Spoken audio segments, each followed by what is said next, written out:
Jason Paterniti, good evening, and thank you for welcoming us into your home, I believe, in the United States, and good morning from us in Singapore. Could you kindly introduce yourself for the audience of this podcast? Thank you, Florence, for having me. It's an honor to be here. My name is Jason Paterniti. Currently, I'm in Virginia, just outside of Washington, D.C. in the United States. I am a investment manager is my day job, but my true passion is conservation. And I've managed to create a life for myself where I can pursue my dream. And as I've worked over these past 30 years in finance, I've learned a lot about what I need to do to be more effective in my role in conservation. And that is really what drives me and what I'd like to share with you tonight. So tell us what you mean by conservation, because I think in the ear of many people, it can mean many different things. So is it conservation of nature? Is it conservation of animals? Is it conservation of human beings? As we talk a lot about medical stuff on this podcast. When I talk about conservation, we set up a charity in 2010 called Geos Foundation. And the focus of this charity was to try to take some of the lessons that I've learned in the financial markets and apply them to solutions for conservation, be it natural heritage conservation, which could be archaeological sites, World Heritage sites, or for natural conservation, which could be as broad as landscape conservation projects down to endangered individual species conservation. So our focus, we've worked on projects all over the world. We try to maintain some balance between the animal and landscape conservation and the cultural heritage conservation projects. But for both of them, what we like to call in the finance market, our unique edge, we approach each one of these projects from the perspective of if this was a startup, if this was a venture capital type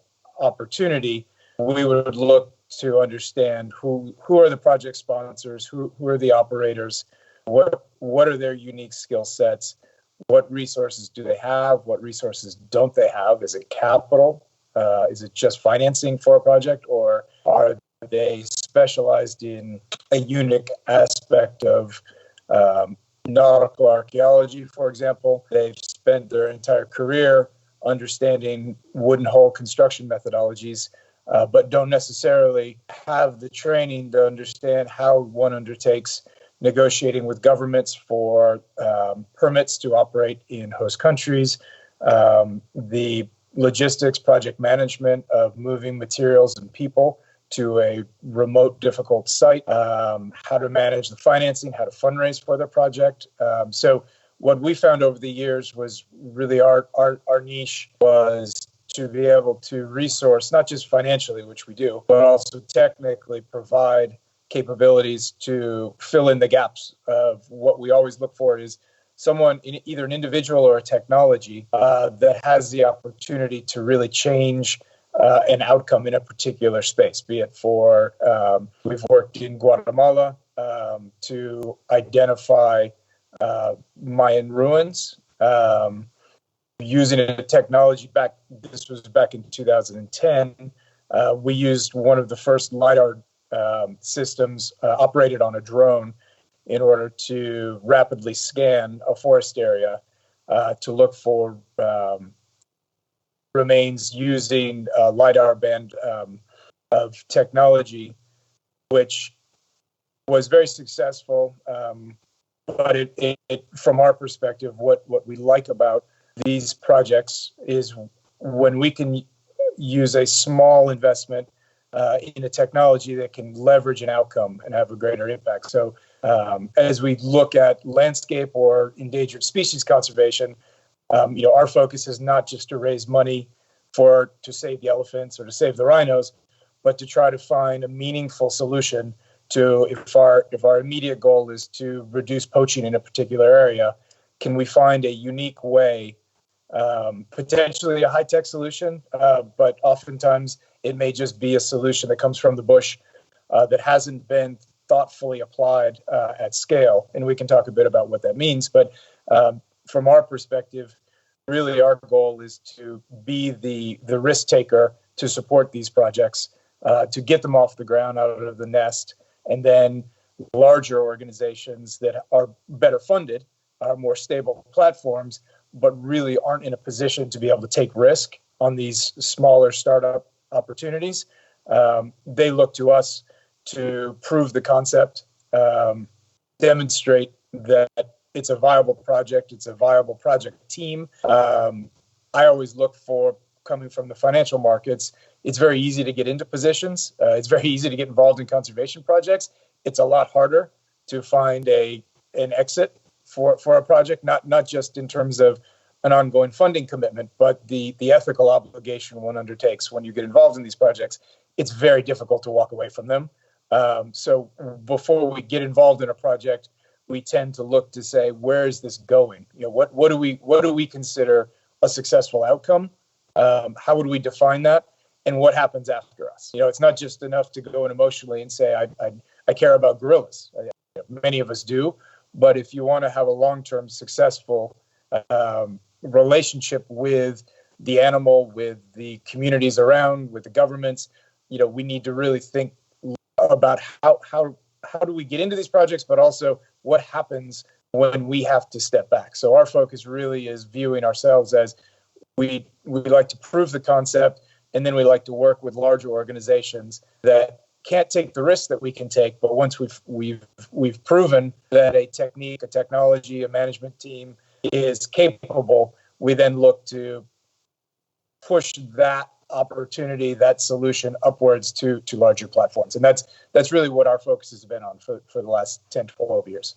Right. So the question that I would have would be, how do you go from being in finance to wanting to be involved in conservation? What's that journey there? Because it seems, at least in the mind of a lot of people, that finance and what financial product and financial industry has brought is not always been the greatest thing for the planet and for us in general, humans. So tell me, how does one wake up one morning? Is that how it goes, that you wake up one morning and you decide, okay, that's it, a do-over and I change? Or is there a long journey there? And if so, then please let us know what that journey was. Yeah, so I probably have a slightly unique perspective for an American. I grew up in Saudi Arabia, spent about half of my early life living in Europe and the Middle East. And originally, I think I at a very young age, I wanted to be a veterinarian. That was my passion. And at some point along the line, I think I looked at what can I do to be impactful in the world? And I think this is not something I could have articulated at a younger age, but as I now look and try to understand the world and where I fit into it, I think the edge that I always look for, whether it's investing in a market or being involved in a conservation project, for me, my personal edge is how do I get scale? How do I move out of a linear relationship with my environment, and how do I become immersed in an exponential aspect of whatever I do? I want it to have an outsized impact. So I think before I could truly articulate it, I think I was very, very careful. I was very, very unwilling to use what I consider to be humans' most valuable resource, which is our time. I wasn't willing to give it away freely, and I was very careful how I applied my time. And I think when I looked at conservation and becoming a veterinarian, it was a very linear relationship. I could have a direct one-on-one impact relationship with one animal at a time.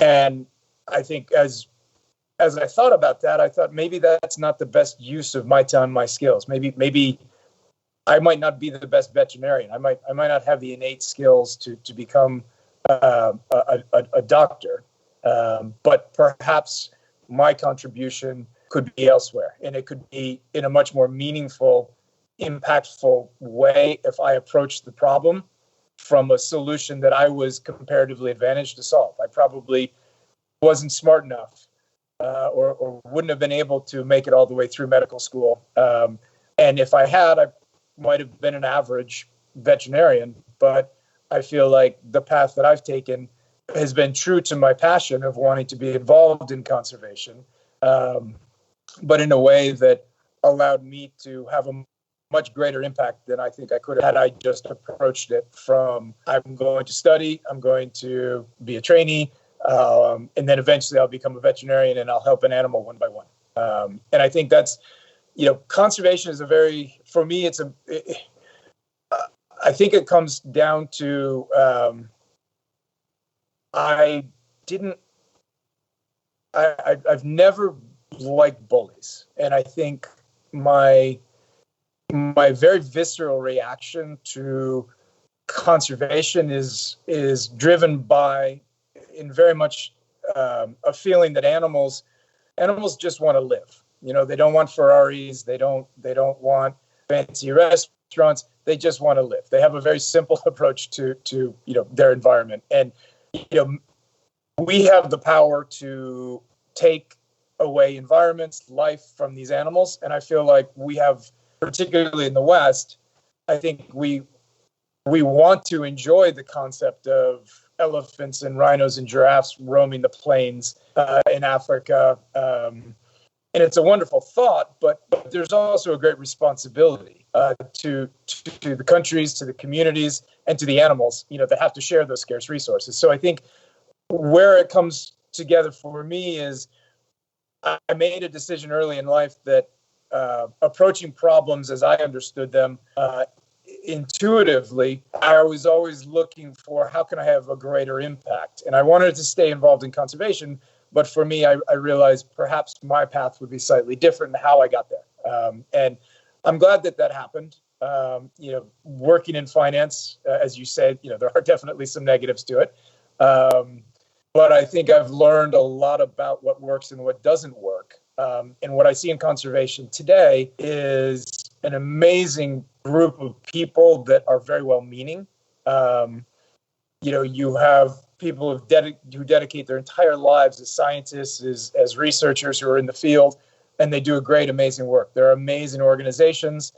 There are amazing people that donate money and support to these organizations. But I don't know that if we look at the overall outcomes of conservation, I don't know that we would be able to say we've been very successful. We've been very effective. All of the money, I don't know that the outcome would be something that we would say, yeah, we're pleased with this outcome. We think all of this effort went to something we wanted to see happen, and we believe we've actually achieved that. I think what we lack in conservation is perhaps some efficiency, some effectiveness that if I look at an average project, we generally start with great emotion about there's something happening. It's very dramatic. People get involved. People are very emotional, and they want to save a rhino. They want to save an orangutan. Over time, the way we have funded, and putting my finance hat back on, the way we funded these efforts is generally we rely on charity, to be it at a state level, government to government, or individuals.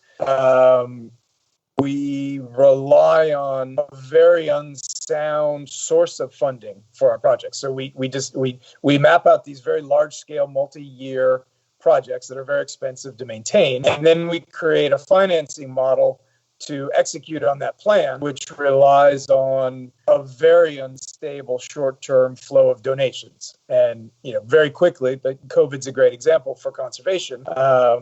Countries, rightly, understandably so, move their attention and their funding and their resourcing to other priorities, which had a direct negative impact for any charity that was trying to implement a long-term plan. So, I think where finance has a role in conservation is to try to find ways to eliminate what we would look at as a asset liability mismatch between we have funds coming in, the assets to support this project. We have long-term commitments. If this is going to work, this park will take 20 years to stand up. There's a massive amount of infrastructure that has to be put in place up front. And how do we manage the cash flows between those two issues, particularly when, for the most part, these animals don't really throw off cash flows. Generally speaking, if you're going to invest in a business, you want to discount a set of cash flows to today to explain to somebody this is the value of this thing. It's very difficult to apply a value to an animal, to an area, particularly if it doesn't throw off cash flows. So what are we left with? Unfortunately, the answer generally comes down to four options. One is trophy hunting. So literally the animal pays, or the population pays by sacrificing some small percentage, and hopefully, of an animal in order that the overall population can continue to live in this area. If that is not an option, perhaps photographic safaris are an option. But the problem with that is, if you've ever been to Africa, much of the important landscape is not particularly photographically interesting. It's important, but you wouldn't necessarily go on a holiday to look at miles and miles and miles of dry, flat Mopani scrub. It's just not well suited. It's not the Okavango Delta.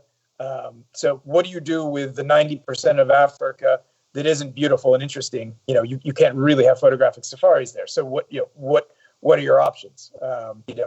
Monoculture farming, isn't a great option for these animals. So we're left with a series of less than optimal ways to finance these conservation projects. So one of the things that we've been really focused on, particularly in this time of COVID, was trying to understand how does the physical world, how does it relate to all of the amazing changes that are happening in regards to blockchain and crypto, even NFTs were very hot for a while. But what are these things that are coming? What is this metaverse?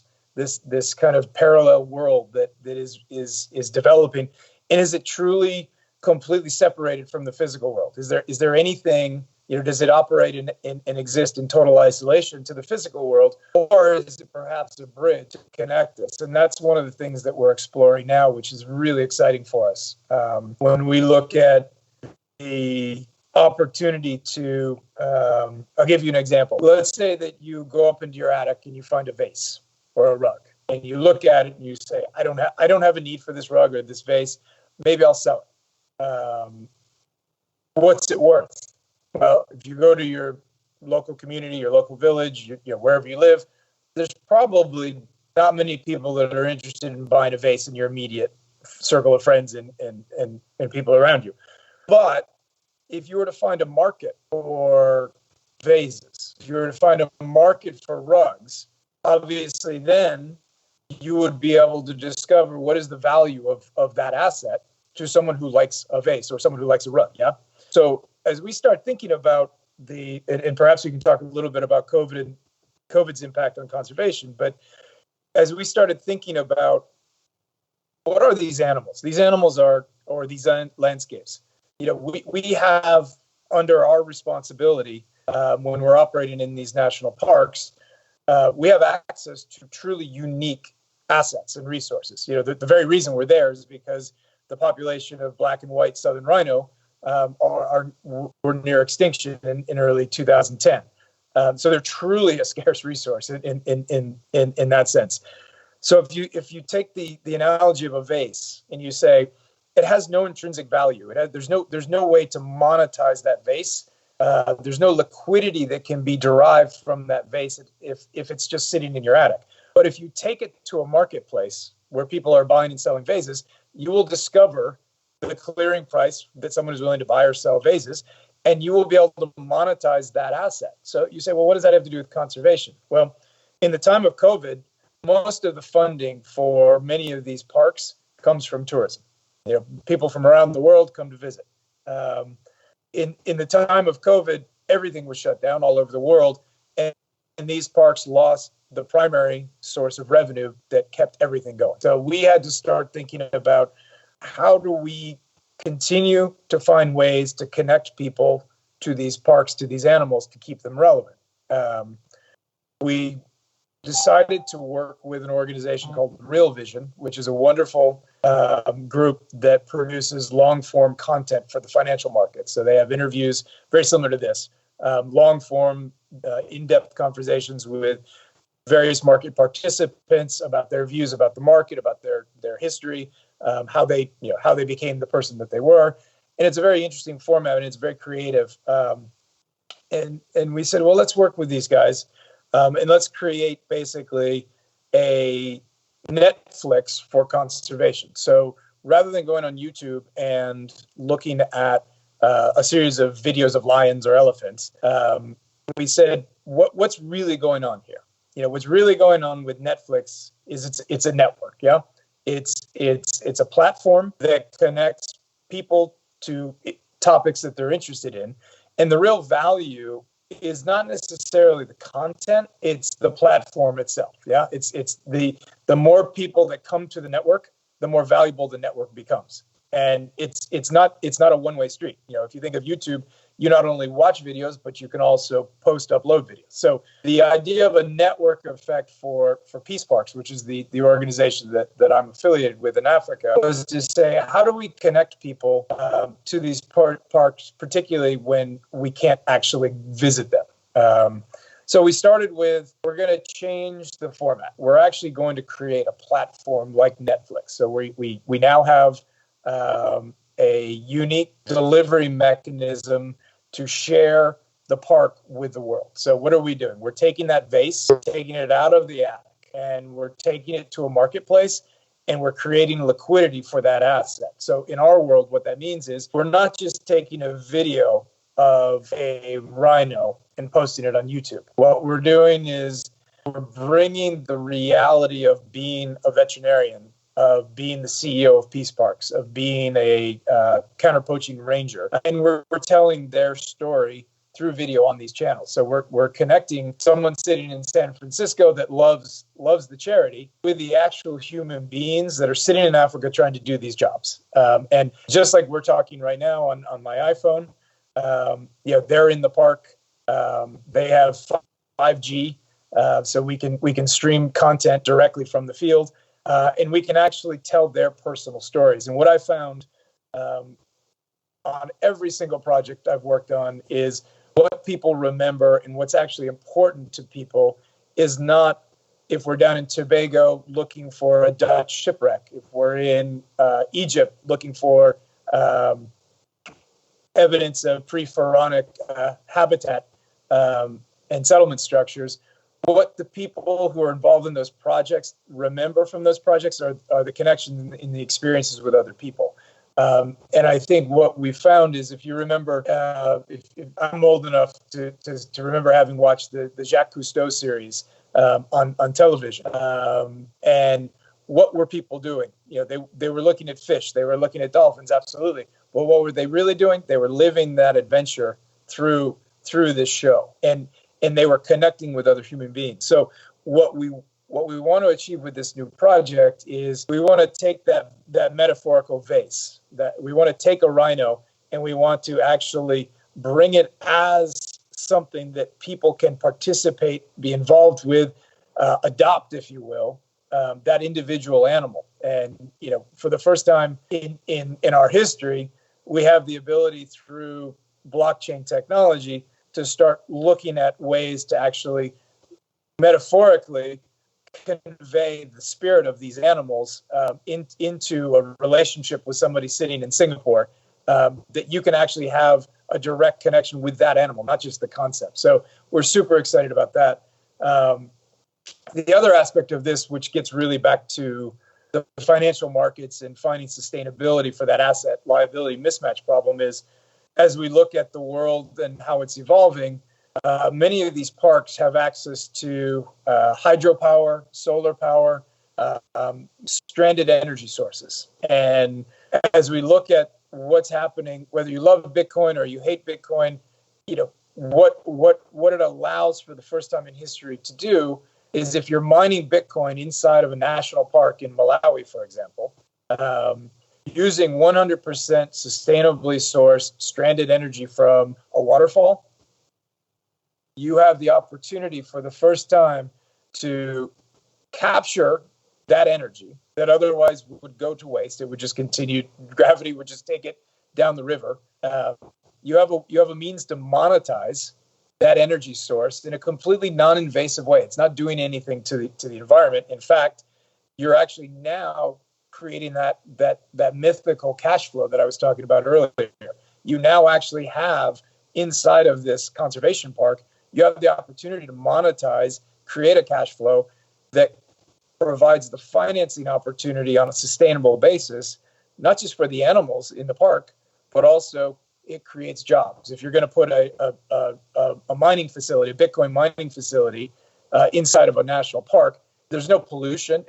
It's not doing anything. It's not degrading the environment. But what it is doing is it's creating a business in that location, and that business needs to be serviced. The people that work in that location, they're going to need housing. They're going to need food. So that creates opportunities for jobs in the local surrounding communities. So, these are the sorts of solutions that I think we have to move towards. The binary outcomes of, we have no place for animals, doesn't make sense, for the survival of our species.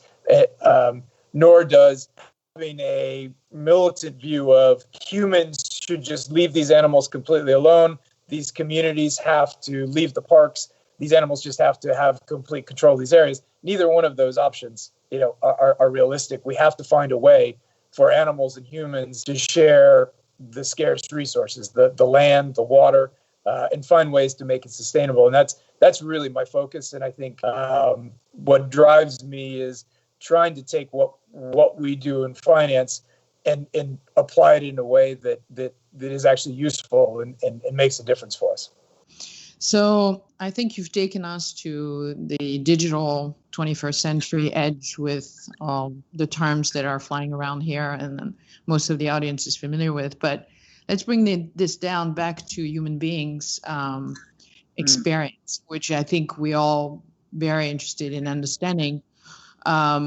So in order to do what you do pre-COVID, and then we can talk about how that has physically changed, can we do this sort of things from a computer and never ever put our foot on the ground and never have to experience what it's like to be a conservative, a person who does conservation on the ground? Because I think there's a lot of romanticism about it. There's also a lot of flawed stereotypes, like, the only way to do conservation is maybe to go there, fly an helicopter, grab some animals left, right, center. So, as much as I think those stereotypes exist because they're probably some of them true, it's always interesting for people to understand that coming from the career that you came from and moving into conservation, was that actually a really big change in even lifestyle? And what it demanded of you? Is it very physical?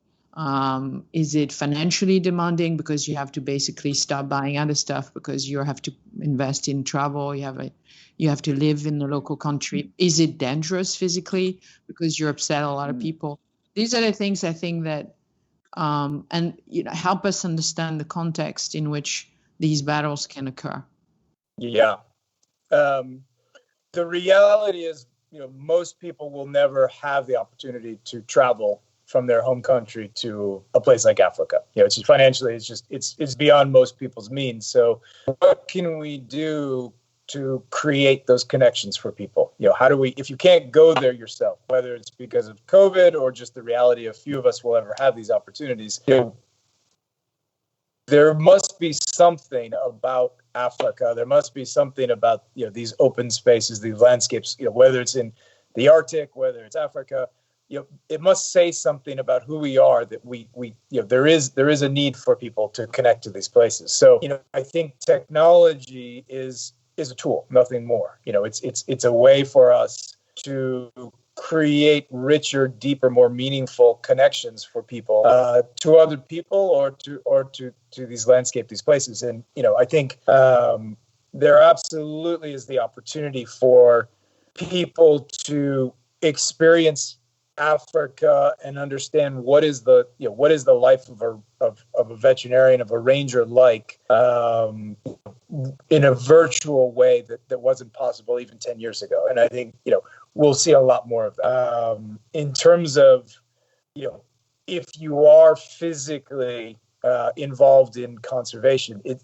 is very difficult. The sacrifices that people make are really, really difficult to describe for me and the world that I come from, to try to share it with other people. I think the life of someone working in conservation is physically demanding, financially not rewarding. It can be quite dangerous. People are operating in environments where there are wild animals, scorpions, all the way through to Cape buffalo and elephant. Typically, many of the parks that we work in Southern Africa, poaching is an issue. So there's oftentimes quite a bit of tension between the communities in the parks. The counter poaching operations that we are involved in to try to deter illegal entry into the parks, and to stop poachers before they are able to shoot and kill an animal, is a very dangerous business. And the people that are involved in these activities are often in situations of great physical danger. And unfortunately for all involved, there is conflict, and people are wounded, are killed. So we lost a great conservationist in Mali just a few weeks ago. He was gunned down on a patrol. So it can be a very, very difficult place to operate, and it's certainly something that the people that choose these lifestyles, have my deep respect. So I think when we romanticize the Jane Goodall view of the world, there is a very difficult side to it. These people, the commitments that they have to make, and I think that from my perspective, that makes our work and our responsibility to find sustainable ways to finance these activities so that we can keep these people who are willing to make these sacrifices in the field really all the more important. And I think that gets back to an earlier topic we were discussing, which is what is this connection that we're looking at between people and these landscapes? Why does conservation matter for us? And I think most of the people that I've come across in the industry, I think we all share one thing, which is we all yearn for a feeling of being part of something that's bigger than us individually. And I think the satisfaction that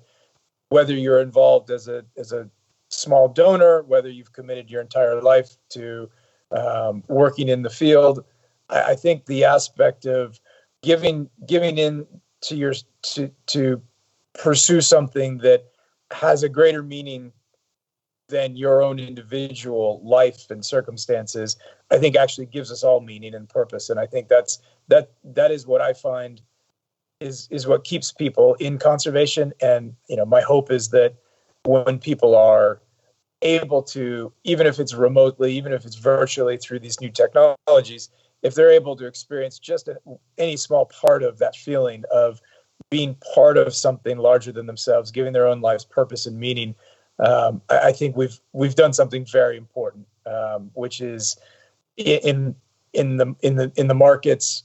You don't give me something for free; we exchange value, and we have to agree that it's equivalent value, or a transaction doesn't happen. I think one of the things we've missed in conservation, financing it through philanthropy primarily, is that concept of it's okay for there to be an exchange here. Someone donating their money or their time to conservation, they're being brought into something larger than themselves. They're actually getting something incredibly valuable and fulfilling, and I think that's something we should celebrate and try to capture more of, and that's really kind of my personal focus. And so you talked about Jacques Cousteau and this era, and I think you talked about Jane Goodall. And I think I remember scanning through the internet prior to this podcast and seeing a wonderful picture of you with her on a beach somewhere. And she represents obviously such an era of both science, research, conservation to some extent, and also a sort of a global thinking about what our behavior towards animal and the planet.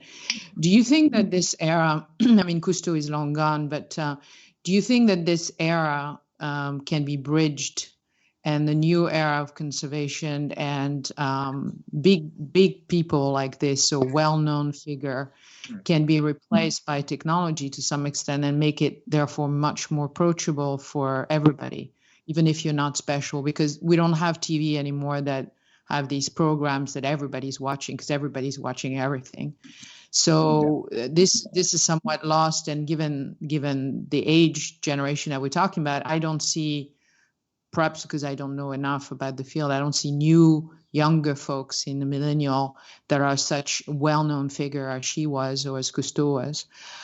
So are we transitioning into a much more technology front-hand battle to save the planet and to help with whatever's not yet destroyed? It's a great question, probably beyond me. I can tell you my observations.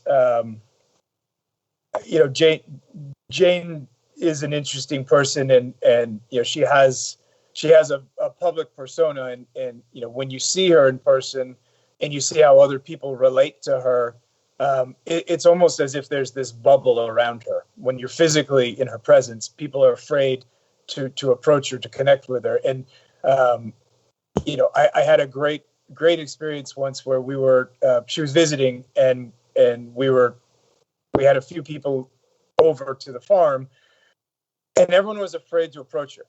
And I totally understand that. And I think she was quite unhappy because she was, sitting hoping someone would talk to her, and everyone was afraid to approach her. But she started looking out, and there were some horses in a field next to us, and there was a small string quartet that was playing some nice music, background music for this party. And Jane looked over, and no one was talking to her, so she looked over into the field, and she started observing the horses.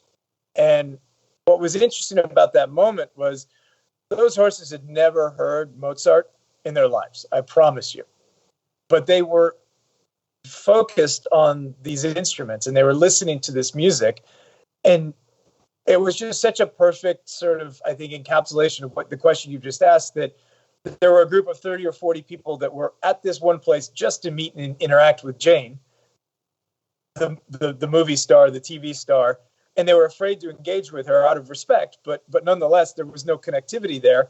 So what was she doing? She was doing what she was born to do, which was she was observing nature, and she was watching these horses and how they were interacting with something they'd never heard before, which music. So, I think that's a perfect, kind of that fourth wall of just when you have the chance to be with Jane, the people were hesitant to do so. So I think to answer your question, I think there are many, many more. And Jane always says, think locally, act locally. You don't have to go to Africa to make a difference in conservation.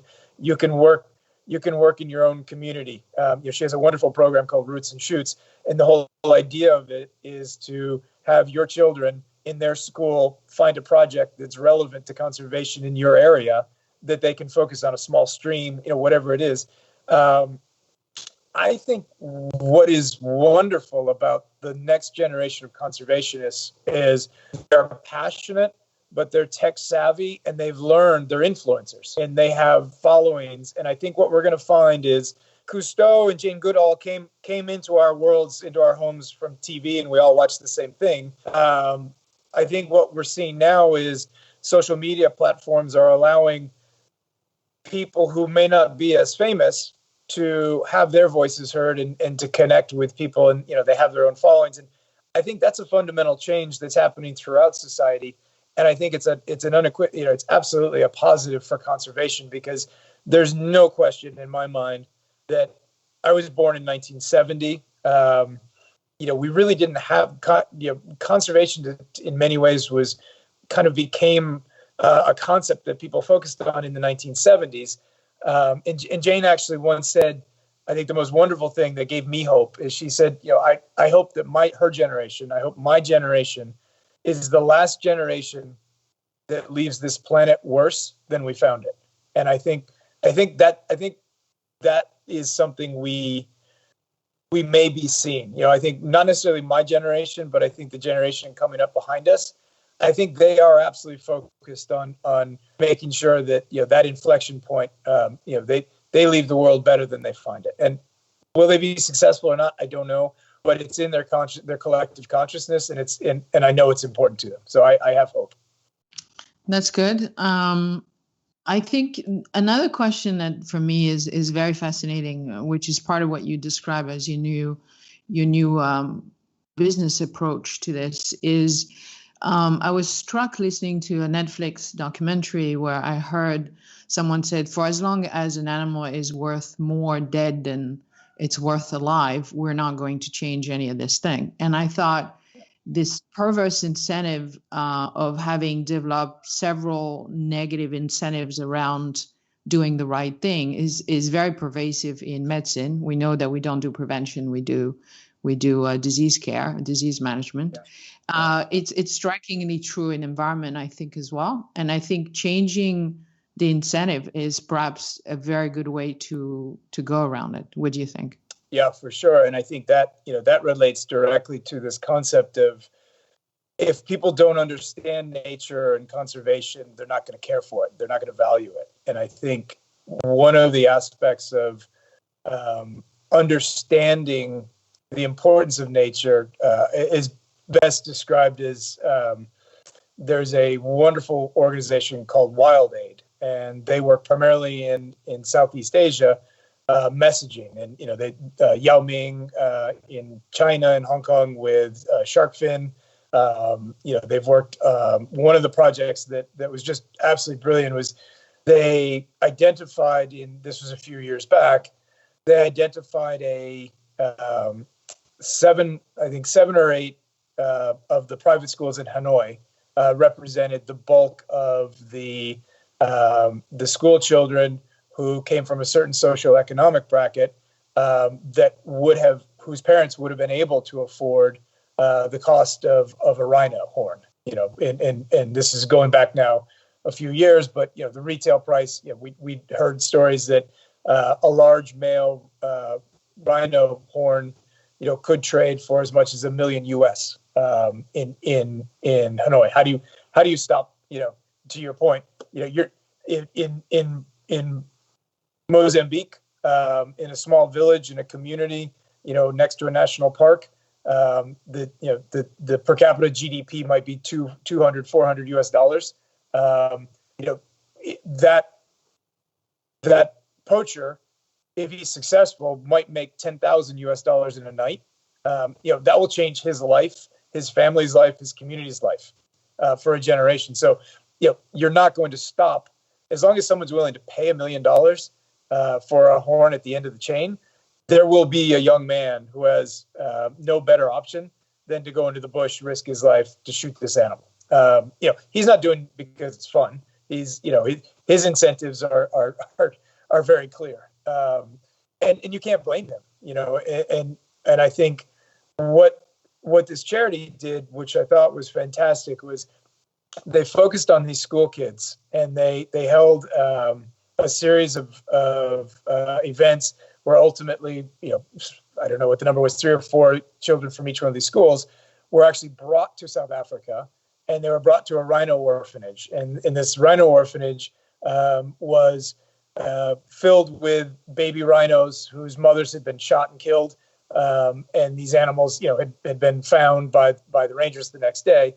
And that's one of the, I've been on the ground. I've seen a mother rhino, dead or worse in some cases, dying, with her young child next to her. And it's one of the most horrific things I've ever had to experience in my life.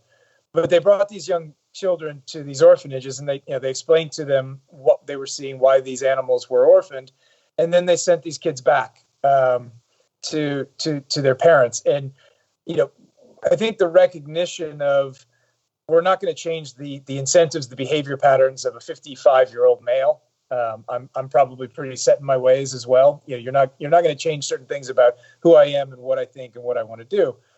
But you've planted these seeds in these young children, and they go back. And if anyone in the audience has 12, 13-year-old children, when they're focused on something, they're fairly persuasive. So what are we doing? We're creating, we're breaking that chain. It's, yes, granted, it's a generational chain, but we're starting to plant those seeds of, what, if you understand the consequence, owning a rhino horn in Vietnam, what does that actually mean? What are the implications for, a baby rhino in Africa? If you take that back with you, you may start to change behavior patterns. And I think there's been some great outcomes that they can actually document, either for shark finning, for the rhino horn dehorning campaigns, where there's actually been material declines in the purchase price as well as the quantity demanded of these products. So, they do work, but they do take time. But I think to your question,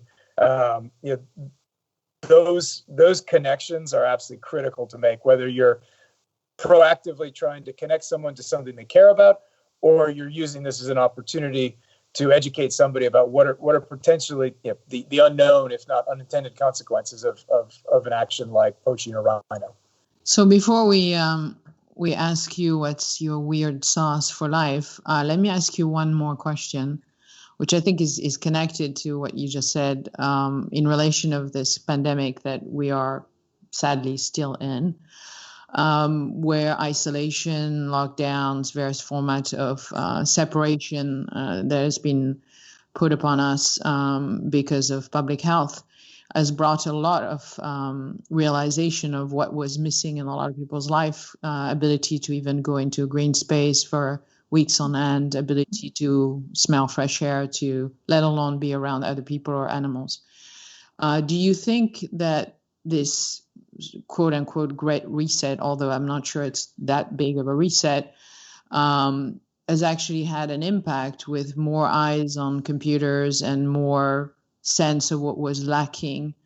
And could that be a good influence for conservation as an industry? Could that help? I think temporarily, we all experience feelings of isolation, lack of connection, and I think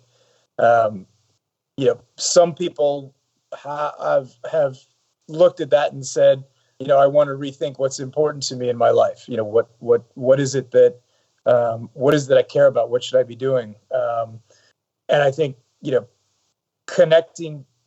I can speak only for myself on this. I was like many of us. I was constantly on planes. I was traveling to many places.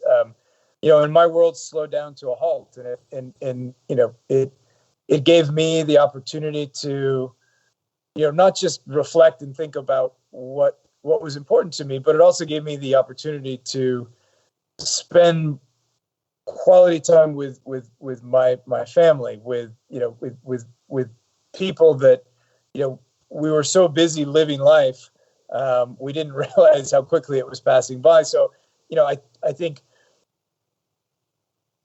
something that I've always tried to live by for an approach is, I truly believe, none of us control the circumstances in which we've come into this world. I'm extremely lucky. How and where I came into the world relative to somebody that was born into a small community on the outskirts of Kruger National Park in Mozambique. It's just it's not fair. Life doesn't start out fair. But I truly believe that you can't focus on life being unfair. You have to look at life as you don't control what happens to you, but you do get to control how you react to what happens to you. And I think no matter where you come from, whether you started at a very low level or a very high level, what defines who you truly are is how you choose to react to what happens to you. And that's what makes for a satisfying or an unsatisfying life. So I think, for me, COVID, and I think for many people that I've spoken to about this, that chance to reflect and to think about, this was a horrible event for us, all of us. But the question is, what do you do with that? Do you only look at the bad, or do you say, it wasn't good, but we're stronger, as a world. We've put ourselves through a situation none of us wanted to be in, but what do you take from that? So for me and for conservation, we had to look at the situation and say, we have no revenue coming in because we have no tourism. So let's look and see, what can we do? What this has happened to us, but perhaps this is the opportunity that we need to invest the time and the money to create a virtual channel to allow people to connect to these parks in a way that we just hadn't thought of was important before this. So, I think absolutely we will probably mean revert back to our lives quicker than many of us maybe even want. But I hope some of that stays with us, some of the thoughtfulness that perhaps that's been perhaps a gift through this process. So to conclude this very interesting conversation, and again, I encourage the audience to check all the links that we'll put into your episode to see how they can get involved, contribute, get more knowledge, because it always starts with knowledge first and then motivation, but knowledge is essential. So please check the link notes of your episode.